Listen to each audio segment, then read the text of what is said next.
Episode 55 की शुरुआत एक ऐसी सुबह से होती है जिसमें हर चीज अपनी जगह पर है, लेकिन फिर भी सब कुछ बिखरा हुआ लगता है।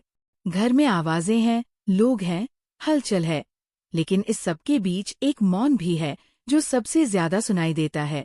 ऐसा मौन जो दो दिलों के बीच अटका हुआ है, और आज की कहानी उसी मौन को आवाज देने का प्रयास करती है।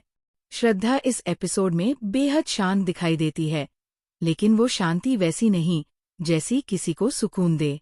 ये शांति तूफान से पहले की है, जिसमें मन की बातें दबी होती है और चेहरे पर एक नकली मुस्कान चिपकी रहती है। वो घर के काम कर रही है, पर किसी भी काम में उसका ध्यान टिक नहीं रहा। वो बार बार एक ही हरकत दोहराती है, जैसे चम्मच को चलाना रोक देना, पानी उबलने के बाद भी गैस बंद न करना, या कपड़ा उठाकर फिर वापस रख देना। ये सब बताता है कि उसका मन किसी और जगह फंसा हुआ है। उधर अविनाश भी अपने तरीके से परेशान है। उसका स्वभाव ही ऐसा है कि वह अपनी भावनाओं को छुपाकर रखने में निपुण है, और शायद यही बात आज उसे और ज्यादा तकलीफ दे रही है। वह अपने कमरे में बैठा है, सामने खुली फाइलें हैं, लेकिन उसकी आंखें फाइलों पर नहीं, बल्कि खिड़की के बाहर टकटकी लगाए हुई है। उसे लग रहा है कि वो बहुत कुछ जानता है, फिर भी कुछ भी पूरी तरह समझ नहीं पा रहा।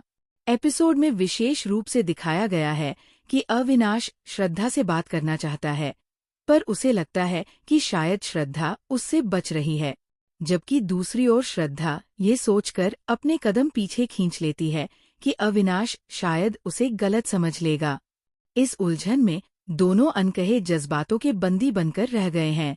कहानी का पहला बड़ा पल तब आता है जब दोनों एक ही कमरे में अकेले रह जाते हैं। श्रद्धा कोई सामान लेने के लिए कमरे में आती है और अविनाश पहले से मौजूद होता है। दोनों की नजरें टकराती हैं, पर दोनों की नजरें तुरंत हट भी जाती है। हवा में खामोशी का भारीपन ऐसा है कि लगता है जैसे दीवारें भी उनकी बेचैनी को सुन रही हों।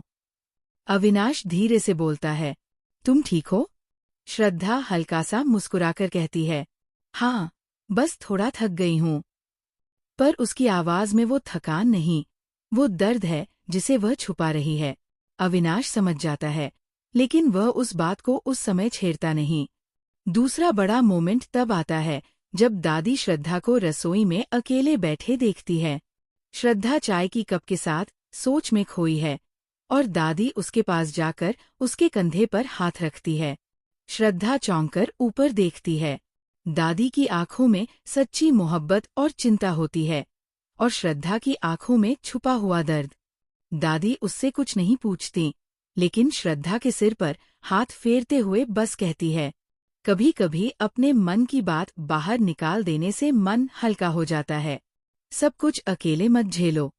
ये वाक्य श्रद्धा को भीतर तक हिला देता है। दोपहर के दृश्य में कहानी और गहरी हो जाती है। श्रद्धा अपने कमरे में बैठकर खुद से सवाल करती है, क्या मैं सच कह पाने में सक्षम हूँ? क्या मैं सब बता दूं तो सब ठीक हो जाएगा, या फिर चीजें और बिगड़ जाएंगी? बाहर मौसम बदल रहा है, बादल घिर आए हैं और हवा तेज है, जैसे प्रकृति भी श्रद्धा के मन की स्थिति को समझकर उसका आईना बन गई हो। इसी दौरान अविनाश बाहर बरामदे में खड़ा है। उसका चेहरा गंभीर है, आंखें सोच में डूबी हुई है। वो खुद से लड़ रहा है, क्या मुझे उससे पूछना चाहिए, या मैं उसे और परेशान कर दूंगा? अगर वो कुछ छुपा रही है तो उसकी कोई वजह होगी। अविनाश पहली बार खुद को इतना असहाय महसूस करता है। दिन ढलने लगता है और कहानी अपने चरम की तरफ बढ़ती है।